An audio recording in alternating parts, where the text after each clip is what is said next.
Hey yo, what's going on, ladies and gents? My name is Arbuckle. Welcome back to another video. Today we are once again back on Warzone, and I wanted to share with you guys what I believe to be the best build for the KAR98K.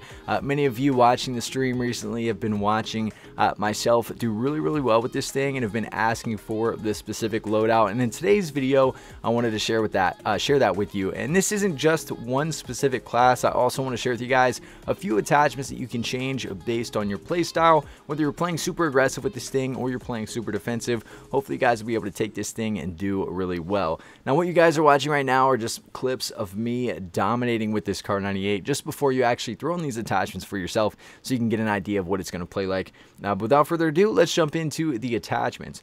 So if you guys take a look at the attachments that we're going to be using, the muzzle that we're using is that monolithic suppressor. Obviously, one of the best muzzles to rock with. I'm pretty sure everyone and their mom uses this on pretty much any weapon here in Warzone. This is giving you that sound suppression as well as damage range and a nice boost to accuracy and range. So again, that mono suppressor muzzle.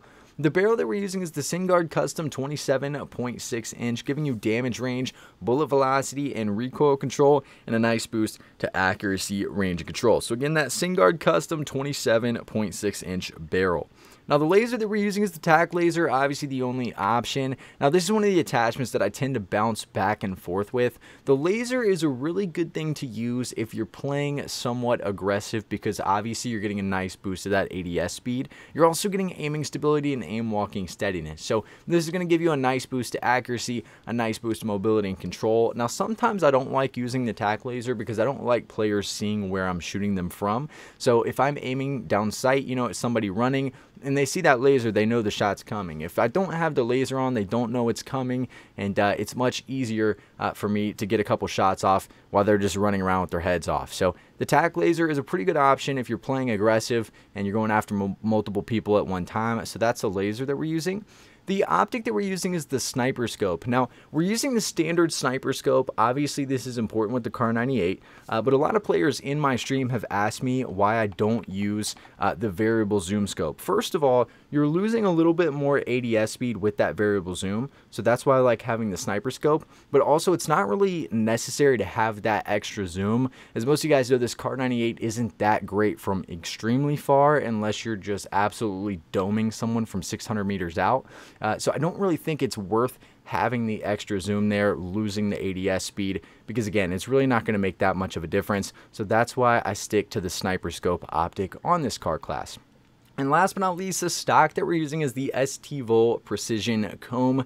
This is going to give you aiming stability as your pro and a nice boost to accuracy and control. Now, the other attachment that I tend to use a lot on stream is the perk Presence of Mind, which allows you to hold your breath a lot longer and is very useful when you're trying to hit somebody from a far distance and they're running. If you're trying to line up your shot and hold your breath for an extended amount of time, that Presence of Mind perk is pretty important. However, if you're playing super aggressive, most of your shots are from medium to close range, maybe you're quick scoping, Presence of Mind isn't really necessary. If you're going to switch out a perk, if you're going to use Presence of Mind, I would either get rid of the stock or I would get rid of the laser. But either way, I think this standard class is probably your best bet. But if you find yourself in situations where you need to hold your breath longer, definitely exchange it for that stock and you should be fine. But this is what I believe to be the best KAR98K build here in Warzone. If you guys have any questions or anything else to add about this specific build, please make sure to leave a comment down below and I'll be sure to get back to you as quickly as I can. But I really hope you guys did enjoy this video. Please make sure to subscribe to the channel if you haven't already, and I'll see all you guys in the next video.